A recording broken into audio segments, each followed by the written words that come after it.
Hey, what's going on, guys? I am here with my friend Ben. You might recognize him from several videos back where we actually helped him set up his brand new Super73 S2 so we could all go out for a ride. We've been on several rides. We've been having a great time, but there's something about this bike that's really bugging Ben, so I'll let him tell you about it. Yeah, there's something about this bike that really grinds my gears. I love this bike, but the brakes have always squealed. Ever since I got it out of the box, the rear brake has always made a high-pitched squealing noise. And I've tried everything to get rid of it. I have I have used alcohol to clean the pads and the rotors. I've tried sanding them. I've even replaced the pads. I think that the last thing that I haven't tried is replacing the rotor. And so I reached out to Super73. They provided me with this new replacement rotor. And I am thinking that if we replace this, we might finally get rid of that squeal, because it's embarrassing. Wherever I go, people stare and look at me and point and laugh. Well, maybe not so much, but it's annoying. We all say, "Here comes Ben." Yeah, so I am tired of the squealing. Let's see if a new rotor will resolve the situation. Yeah, so we're going to take this opportunity to do a rotor swap video for those of you who might be experiencing the same thing. So we're going to take the back tire off and kind of walk you through the steps.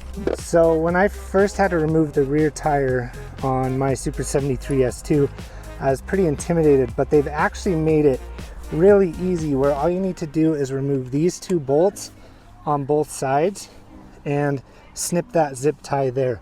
Another thing that you'll probably want to do is make sure that you remove your brake caliper. You don't have to, but it just makes life a lot easier.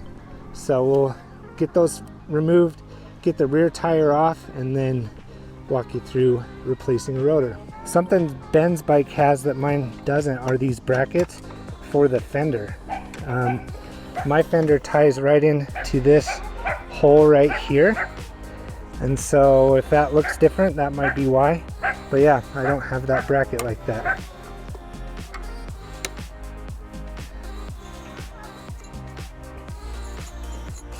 Okay, so we loosened that nut while it was still on the bike. That's the easiest way to do it. So you gotta remove that, and this washer as well. And then you gotta remove this bolt here with an Allen key. So this washer has a little tongue on it to hold the bracket in place. So we'll make sure that we replace that in the same order that it was. Now we'll remove this bracket and we will put this screw back in, so make sure you don't lose it. Next we'll loosen the 6 bolts that hold on the rotor. Looks like they're in there pretty tight. This is more of a star pattern, not an Allen pattern. I think these are called safety screws.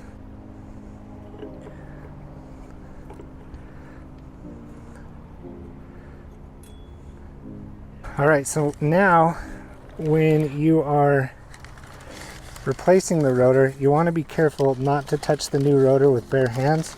Ideally, we'd be doing this with gloves, but we don't have any, so we're just going to be careful not to touch the rotor. All right, now when putting on the rotor, be sure to take note of what way the rotor is facing. They give you arrows, but the way that I remember is that Tektro is, I'm able to read it. So the Tektro logo should be up. Put on your internal washer, then you put on this bracket that secures the tire to the frame. We'll put that washer on with the little tooth at the top there so that it locks in. All right, so just to recap, you put the inner washer in, and then you want to put that outer washer in with the little tooth at the top there that fits in this slot. Then you'll tighten this bolt with the Allen head and then tighten your nut there. We got the bike back on the frame, so remember you just want to throw it in these slots here. Before you put those in, you gotta fasten that bracket that I've don't see on my bike. That's going to hold the fender.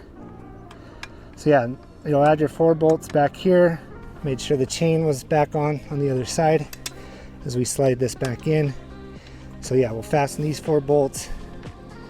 Then we will make sure everything's nice and tight. Flip the bike back over, put the brake caliper back on. So we've added an extra bracket to the back tire of Ben's bike, and that is for, what's the name of the carrier? It's a kid's little trailer. It's called the Burley Bee, and this is a third-party hitch that I've got, and I had to Dremel it out because it's made for a typical bike that's much smaller. So I had to Dremel this out to make it fit. But now I can tow my kids around.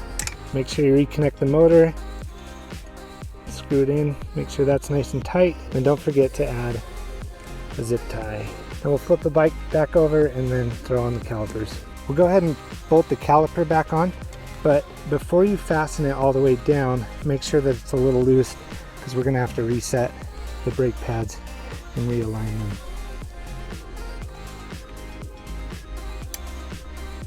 All right, so the moment of truth.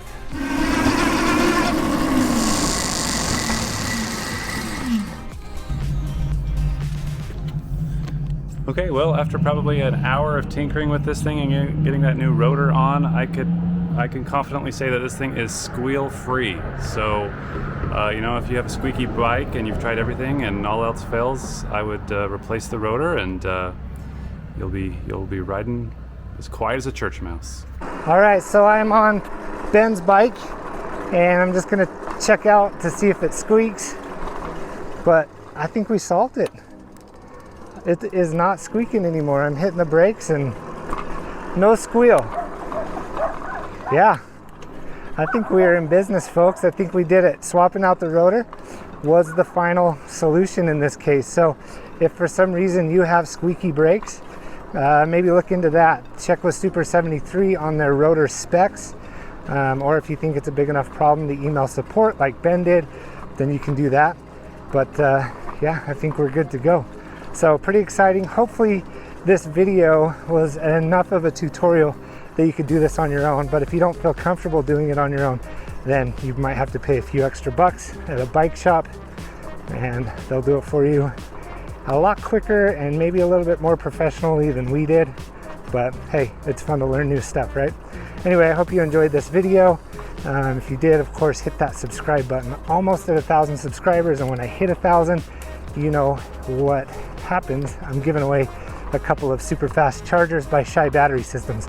Also, if you like this video, if you find it useful, go ahead and hit that thumbs up and leave a comment down below. Is this something that you would try? Anyway, thanks for watching. Have a great rest of your day.